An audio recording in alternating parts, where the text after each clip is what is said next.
अरे ओढ़ के आए मैं तो लाल चुनरिया, ओढ़ के आए मैं तो लाल चुनरिया, मटके उठा के मैं तो बने रे गुजरिया, मटके उठा के मैं तो बने रे गुजरिया, ओढ़ के आई मैं तो लाल चुनरिया, ओढ़ के आई मैं तो लाल चुनरिया, मटकी उठा दे मैं तो बनी रे गुजरिया, मटकी उठा दे मैं तो बनी रे गुजरिया, ओ मैं तो करे आई हो, मैं तो करे आई 16 श्रृंगार रसिया, मैं तो नाचूंगी तेरे दरबार रसिया, ओ मैं तो नाचूंगी तेरी बंसी पे गाओ बलिहारी रसिया, मैं तो नाचूंगी तेरे दरबार रसिया, मैं तो नाचूंगी तेरे दरबार रसिया, हो मैं तो नाचूंगी तेरे दरबार रसिया। हरि बोल।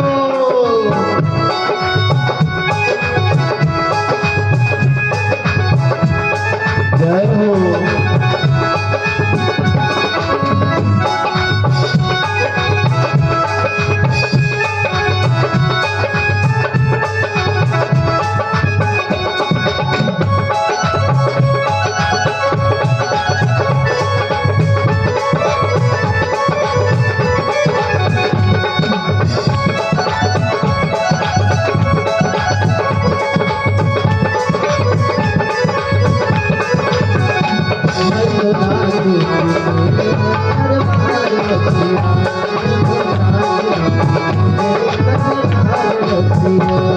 अरे तेरे पीछे मैं तो आए हूँ अकेले, तेरे पीछे मैं तो आए हूँ अकेले, बड़े गोपी के नहीं रे नवेले, बड़े गोपी के मेरे नवेले, तेरे पीछे मैं तो आई हूँ अकेली, तेरे पीछे मैं तो आई हूँ अकेली, आई हूँ अकेले हो, आई हूँ अकेले, आई हूँ अकेली हो, आई हूँ अकेली, बड़े गोपी के नहीं रे नवेले, बड़े गोपी के मेरे नवेली, आई करनी को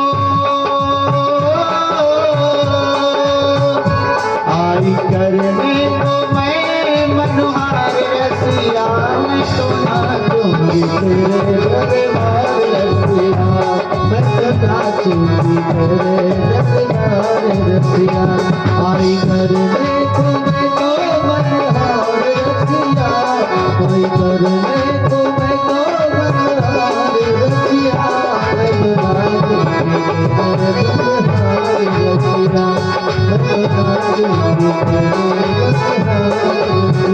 हरि बोल।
जब से लगे मोरे तोरी लगन जब से लगे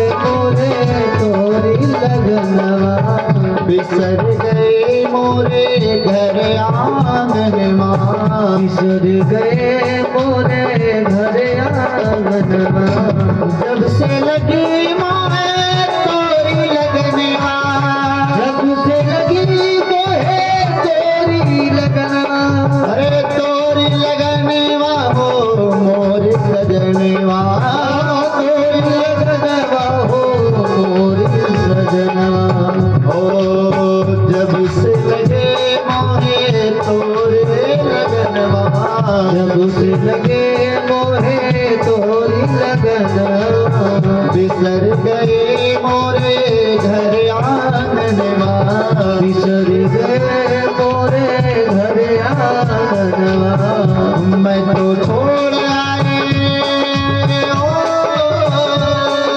सब छोड़ आए सारा संसार रसिया, मैं तो नाचूं तेरे दरबार रसिया, मैं तो नाचूं तेरे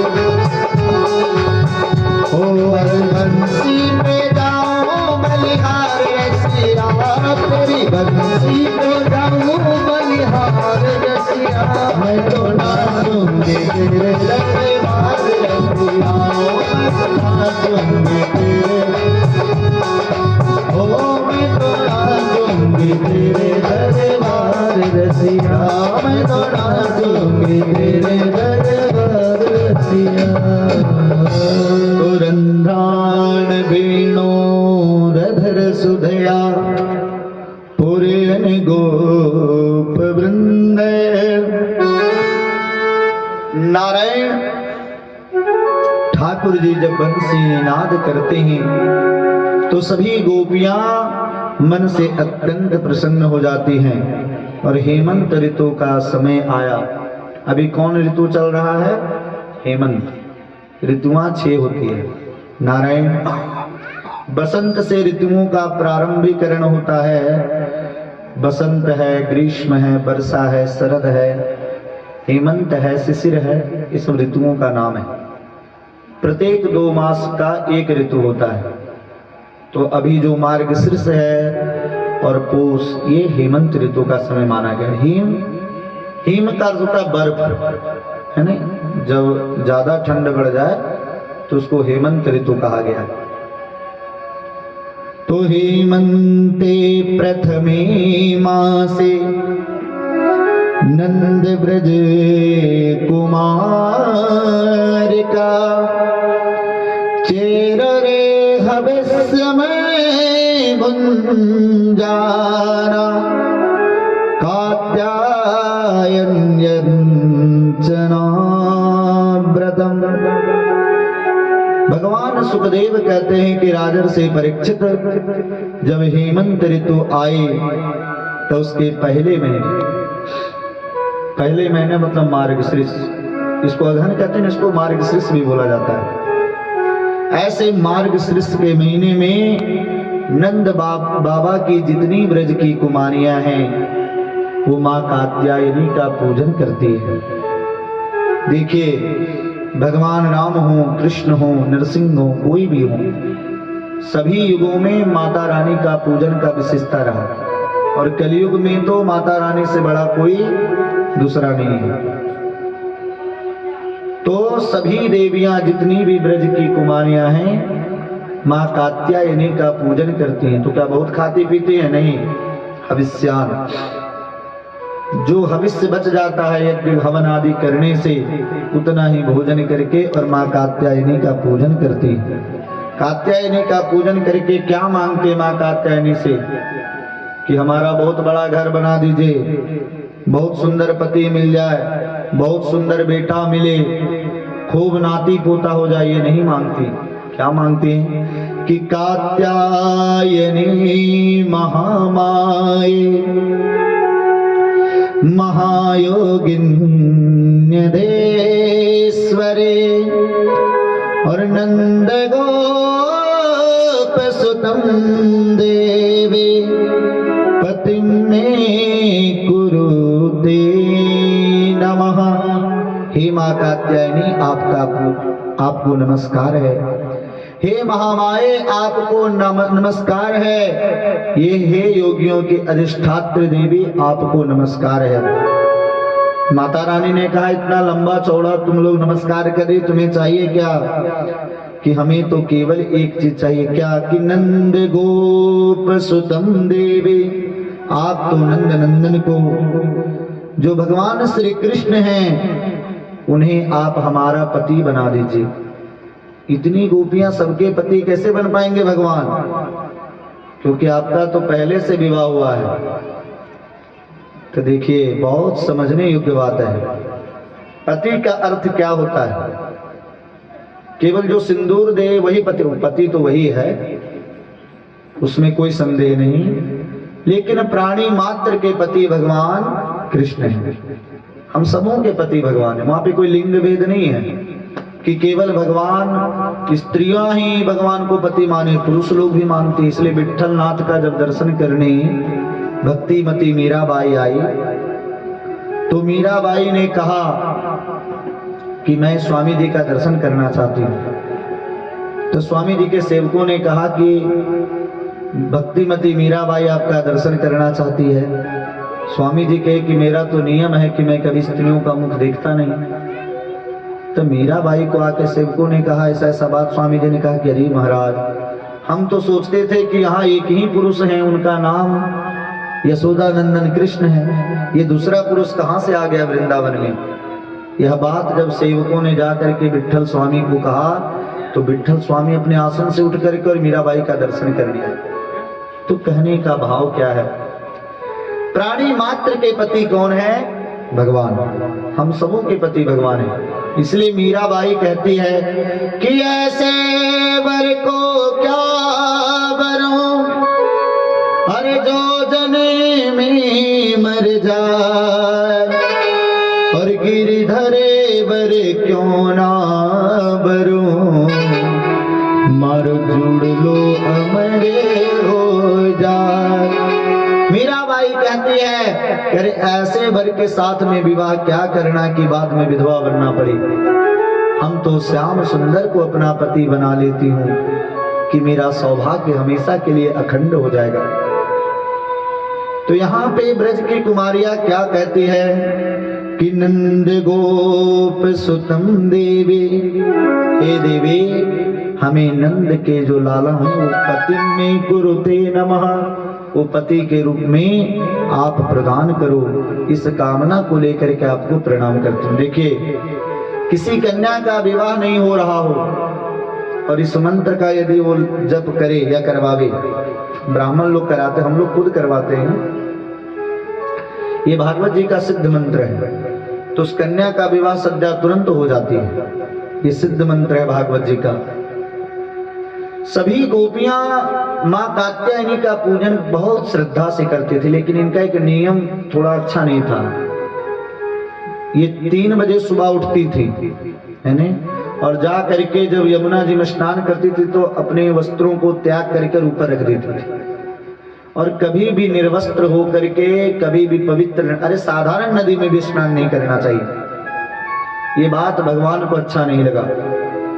एक दिन भगवान प्रातः काल 4 बजे उठे और गोपियां जब वस्त्र रख करके गई तो गोपियों का वस्त्र ठाकुर जी लेकर के और कुछ दूर चले गए।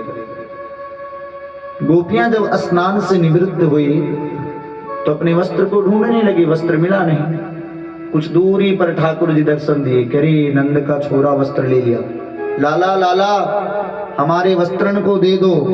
भगवान ने कहा कि तुम लोग आकर के ले जाओ, हम तुमको वस्त्र क्यों दें? कि लाला तुम कैसा मजाक करते हो, जानते इस अवस्था में मैं बाहर नहीं आ सकती। तो भगवान ने कहा कि तो आपको तब विचार करना चाहिए जब आप यमुना जी में डुबकी लगाने गई। मान लो कोई मनचला व्यक्ति आ गया और आपका वस्त्र उठा करके ले गया तो आप क्या करोगी? इसलिए अगर वस्त्र लेना तो आपको हमारे पास आना होगा। गोपियों ने सोचा रे तो भगवान है, इनके सामने एक वस्त्र पहनो या 1000 वस्त्र पहनो ये सब कुछ जानते हैं। सभी गोपियों ने प्रार्थना करी, श्याम सुंदर ते दास्य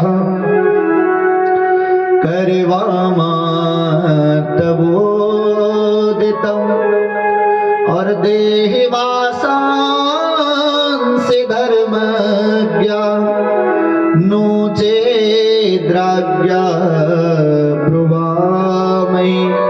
प्यारे प्यारे श्याम सुंदर, हम सभी आपकी दासियां हैं और आपसे हाथ जोड़ करके करबद्ध निवेदन करती हूँ कि आप हमारे वस्त्र को दे दीजिए। ठाकुर जिनके वस्त्र को दिए। अच्छा, एक प्रश्न होता है कि भगवान का अवतार हुआ है धर्म की स्थापना के लिए, है ना? और ये कैसी धर्म है महाराज कि पराये स्त्रियां स्नान करने जाए और उसके कपड़े को चुरा करके भाग जाए। ये कहा कि भगवान ने बहुत, देखिए शास्त्र की बात जो होती है ना वो थोड़ा टेढ़ी होती है। ऊपर ऊपर से अगर आप देखिएगा तो आपको दोष भगवान के प्रति दिखने लगेगा। सज्जनों, भगवान जिस समय चीर हरण का लीला किए उस समय उनकी आयु केवल 6 वर्ष की है ना? आज की परिप्रेक्ष्य में हम सभी दृष्टि का अवलोकन, आज की परिप्रेक्ष्य में हम सभी प्रसंगों का अवलोकन उस तरह नहीं कर सकते। आज जहां बच्चा जन्म लेते हैं उसको पेंट जंगिया पहना दिया जाता है। पुराने समय में लोग 10-10 वर्ष के होते थे और उनको ये पता नहीं रहता था कि ये स्त्री है पुरुष है, क्योंकि इतना सुविधा नहीं था। इसलिए उस समय लोग बहुत शुद्ध रहा करते थे। महाराज 6-7 वर्ष तो बच्चा लोग नंगे घुमा करता था, क्योंकि उसको स्त्री और पुरुष का ज्ञान रहता ही नहीं था। तो भगवान की अवस्था भी कितनी है? 6 वर्ष। और एक 6 वर्ष का बालक किसी स्त्री का चीरहरण, वस्त्रहरण इसलिए नहीं करेगा कि उसके प्रति दृष्टि गंदी हो। भगवान एक उपदेशक हैं। समाज को उपदेश देने के लिए ठाकुर जी प्रत्येक लीलाओं को करते हैं। अच्छा, दूसरे संत ने कहा कि ये चीर क्या है, ये वस्त्र क्या है? वस्त्र को माया का स्वरूप माना गया। देखिए, आप किसी मंदिर में जाइए और पुजारी जी पर्दा लगा दें तो क्या आप ठाकुर जी का दर्शन कर सकते हो? क्या ठाकुर जी का जब दर्शन करना है तो पर्दा को हटाना पड़ेगा।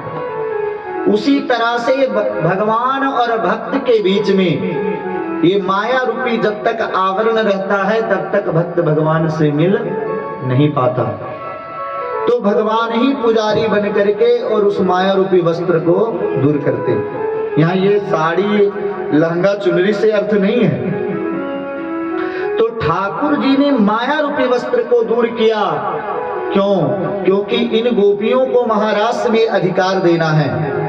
महाराष्ट्र में इनको प्रवेश का अधिकार तभी प्राप्त होगा जब इनके माया रूपी आवरण को दूर कर दिया जाए।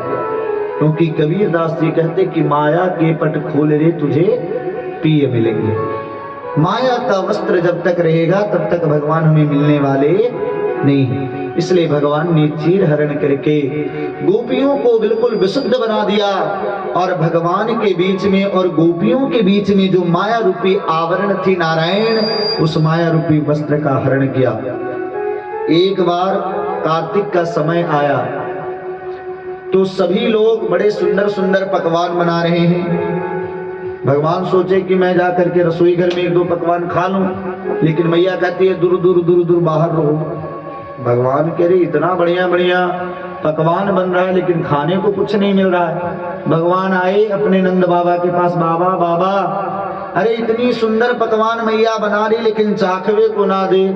कि लाला आज तो कुछ नहीं मिलेगा खाने को। क्यों? क्योंकि आज इंद्र का पूजन है। कि ये इंद्र किस बलाय का नाम है? कि परगन्यो भगवान इंद्रो मेघास्तस्यात्ममूर्तयः और ते विवर्षन्ति भूतानां प्रीडनं जीवनं पया।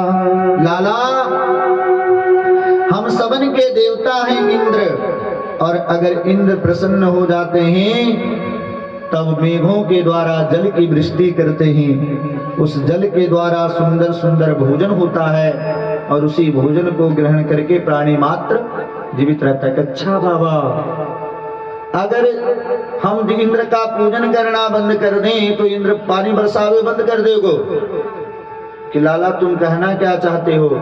कि बाबा अरे ये इंद्र कौन होता है बारिश करने वाला? जीव का कर्म ही उसको सुख और दुख देता है। क्योंकि कर्मणा जायते जंतो कर्मणैव विलीयते सुखं दुःखं भयं क्षेमं कर्मणैव विपद्यते। बाबा, जीव को सुख और दुख, हानि लाभ सब कर्म देता है। इसलिए इंद्र कौन बोला होता कि लाला हम करें क्या? कि बाबा अरे हमारे साक्षात देवता तो गोवर्धन नाथ हैं, जिनके ऊपर हमारी गैया सुंदर सुंदर घास चरबी करे, जिनके कृपा से वृष्टि होती है।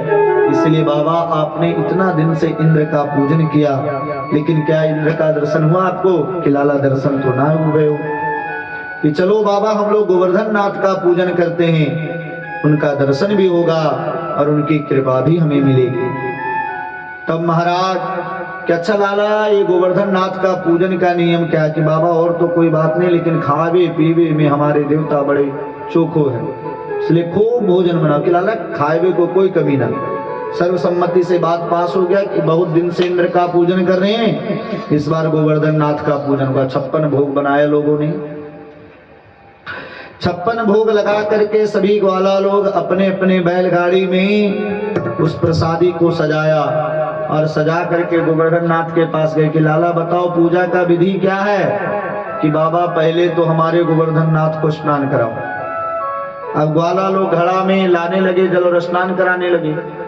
अब 7 कोस के गोवर्धन नाथ, सुबह स्नान शुरू हुआ, शाम हो गया, आधा भी गोवर्धन नाथ गीला नहीं हुए। सभी ग्वालों ने बोला करे लाला हमारे ठाकुर जी तो एक कटोरी जल में स्नान कर लें, ये इतने बड़े देवता लाला सुबह से स्नान कर रहे, इनकी तो मूंछ भी गीली नहीं हुई। अच्छा इस तरह तो नहीं हो पाएगा। अच्छा चलो गोवर्धन नाथ का स्मरण करो। सभी ग्वाल वालों ने जब नेत्र को बंद करके भगवान गोवर्धन नाथ का स्मरण किया तो भगवान ने वहीं से मानसी गंगा को प्रकट कर, बोलिए मानसी गंगा मातु की।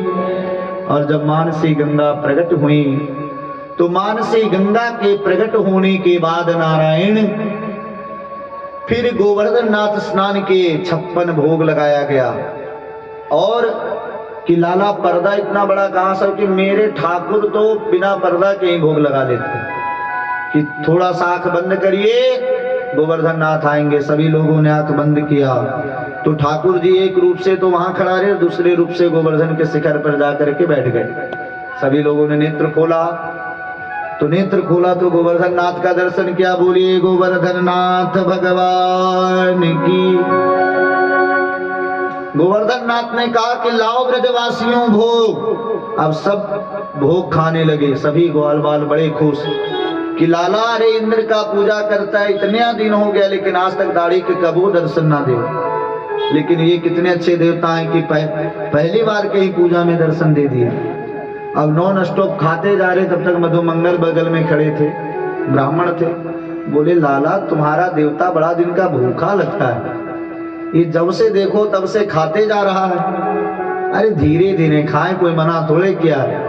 भगवान ने कहा ऐसा मत बोलो, उन्हें देवता के प्रति अपराध हो जाएगा।